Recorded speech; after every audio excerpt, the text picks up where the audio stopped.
거죠. 이게 도발이고 겁박인 거는 분명합니다. 예. 일본이 제재 확대 가능성을 슬쩍 열어둔 게 중소기업들에게는 또 다른 고통인가 봅니다. 그렇죠. 당연하죠. 왜 그런지는 일단 최하영 기자의 보도를 보시고 난 이후에 또 살펴보겠습니다. 네. 일본이 화이트리스트 배제 조치를 공포하면서 관심이 쏠렸던 것, 어떤 품목을 추가로 옥죄할 것이냐였습니다. 지난달 4일 개별 허가로 규제한 뒤 불화수소 등 반도체 핵심 소재 3개 품목은 지금까지 수입된 적이 없기 때문입니다. 개별 허가 품목으로 지정되면 허가 유효 기간은 3년에서 6개월로 줄고 허가 기간은 최대 90일까지 늘어나는데 서류 제출로 우리 기업을 더 괴롭힐 수 있습니다. 일본이 새 측에서 이 같은 개별 허가 강제 품목을 더 추가하지 않은 건 다행이지만 그렇다고 안심하긴 이릅니다. 일본도 당장 이제 상황을 더 이제 악화시키는 것보다는 이제 한국의 반응과 그러니까 국제 여론이나 미국의 중재 이런 것들을 감안해서 어떻게 대응할지 좀 고민하면서 이에 따라 오는 28일부터 기존 일반 포괄 허가제는 효력을 잃지만 일본 ICP 기업을 통한 특별 일반 포괄 허가제는 유지됩니다. ICP 기업은 일본 경제 산업성이 인증한 전략물자 수출 자율 준수 기업으로 화이트리스트 국가처럼 3년 단위 포괄 허가를 적용하고 있습니다. 일본 ICP 기업은 1,300에서 1,400개로 공개된 632곳은 전략물자관리원 홈페이지에서 확인할 수 있습니다. 문제는 이런 수출관리 체계를 갖추지 못한 주로 일본 작은 기업과 거래하는 중소기업들입니다. 우리 중소기업이 좀 더 피해를 볼 것으로 생각을 하고 우리 중소기업에 대한 지원이 필요하다고 봅니다. 이런 가운데 정부는 일본의 추가 수출 규제에 맞서 관계 장관 회의를 열고 일본을 수출 우대국, 즉 화이트리스트에서 제외하는 개정안을 안건으로 올릴 예정입니다. YTN 최하영입니다. 네, 우리가 화이트리스트에서 빠진다고 하니까 뭐 특별 포괄 허가로 대체한다고 해도 그렇게 마음이 썩 놓이지는 않습니다. 그동안 비백색 국가, 비화이트 국가로 일본과 전략 물자들을 거래한 나라들을 보니까 터키는 특별 일반 포가가 85개, 특정 포괄 허가가 42개, 개별 허가가 23개 이렇게 돼 있고요. 나머지 나라들은 다 비슷합니다. 중국, 홍콩, 싱가포르, 베트남은 보니까 특별 일반 포괄 허가가 47개, 특정 포괄 허가가 80개, 개별 허가가 23개 이렇게 나옵니다. 그러니까 화이트리스트에 안 들어가 있었어도 다들 110개에서 120개 정도는 포괄 허가로 거래를 하고 있는 거죠. 다만 문제는 개별 허가가 전부 다 23개예요. 23개씩 있습니다. 근데 우리는 지금 3개잖아요. 근데 이걸 갖다 같은 수준으로 20개 정도 더 얹어버린다. 이렇게 되면 이제 문제가 커지는데 그걸 막아야죠. 그리고 하필이면 그 20개 정도 더 얹으려고 하는데 그게 다 핵심 소재다. 이렇게 되면 문제가 커지는 거죠. 그럼 우리는 지금 개별 허가가 3개에 그치긴 했는데 말씀하신 대로 일본이 애매한 규정을 갖고 어떻게 물고 늘어지느냐에 따라서 앞으로 좀 달라질 수도 있는 부분인 것 같습니다. 그렇습니다. 그 최하영 기자의 보도로는 국내 대기업들의 그 소재 부품 거래에서는 뭐 별다른 문제가 없다는 얘기겠죠? 세계 최고 수준의 한국 대기업과 거래할 정도의 일본 기업이면 그 정도의 인증은 다 갖고 있을 겁니다. 그런데 그대로 특별 포괄 허가로 가면 되는 거죠.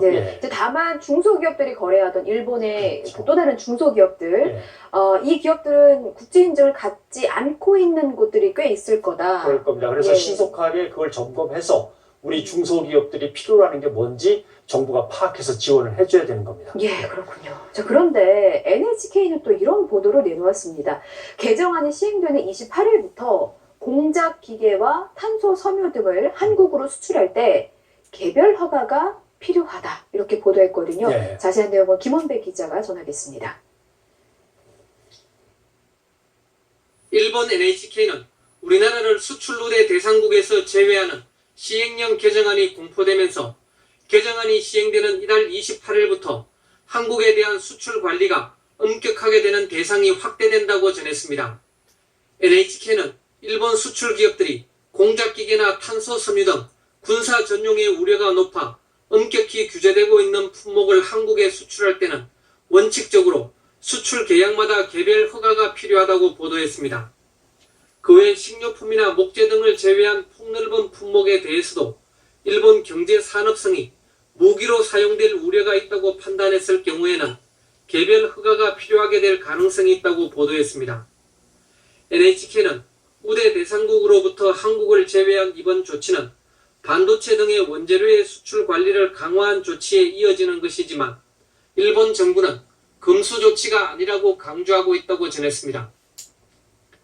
이어 신청 내용에 문제가 없는 경우는 허가를 내주겠다고 하고 있다고 전했습니다. 산케이 신문도 28일부터 식료품이나 목재 등을 제외한 여러 품목에서 군사 전용의 우려가 있을 경우 한국으로 수출하는 일본 기업은 경제 산업성의 허가를 얻을 필요가 있다고 보도했습니다. YTN 김원배입니다. 네. 그러니까 우리가 화이트리스트에서 빠졌잖아요. 예. 비화이트리스트, 비백색 국가입니다. 근데 다른 비백색 국가는 우리 개별 허가 품목은 다 23개인데 왜 예. 대한민국만 3개냐? 특혜를 주는 거냐? 예. 라고 이제 대들 수 있으니까 예. 일본에서는 이제 그걸 어떻게 조정할 거냐? 이걸 봐야 되는데 결국 우리를 수렁으로 밀어넣고 계속 괴롭히는 거죠. 예. 문재인 대통령의 발언을 좀 들어보겠습니다. 일본의 수출 규제 조치를 극복하겠다는 뜻으로 기술력을 강조했죠. 네, 임진왜란 때 일본이 가장 탐냈던 것도 우리의 도예가 도공들이었다고 예를 들었습니다. 들어보시죠. 일본이 우리나라를 백색 국가에서 배제를 하면서 우리 국민들과 정부 그리고 대기업을 가리지 않고 우리 부품 소재 기업, 특히 강소기업의 소중함을 더 절실하게 느끼게 되었습니다. 기술력이 한 나라를 먹여 살립니다. 그래서 동서고공 없이 모든 나라가 기술력 강화에 힘씁니다. 임진왜란 때 일본이 가장 탐을 냈던 것도 우리의 도예가 그리고 도공들이었다고 합니다. 기술을 개발하더라도 국내에서 판매처를 확보를 하지 못해서 고전하는 그런 일들이 많았는데 이번 일본의 백색국가 제외 조치로 우리 제품으로 대체하려는 그런 기업들이 늘고 있습니다. 이번 일본의 백색국가 제외 조치의 부당성은 반드시 우리가 따져야 될 그런 문제입니다. 그러나 그와 별개로 우리 국민들과 기업들은 이번에도 반드시 전화위복의 계기로 삼아서 우리 경제와 산업을 더 키워내실 것이라고 그렇게 믿습니다. 어제 일본과 관련해서 서울에서는 소동이 좀 있었습니다. 네. 서울 중구청이 노 재팬, 일본을 반대한다 이런 현수막을 걸었다가 좀 가려가면서 하지 하는 비판이 쏟아지니까 부랴부랴 내렸습니다. 네, 여권 내부에서도 이제는 좀 차분한 대응이 필요하다라는 목소리도 나오고 있습니다. 최민혜 기자입니다. 한일 관계 악화가 우리 관광업에도 악영향을 미칠 것이라는 우려에 여당인 더불어민주당이 관광업계 관계자들 만나 서둘러 진화에 나섰습니다.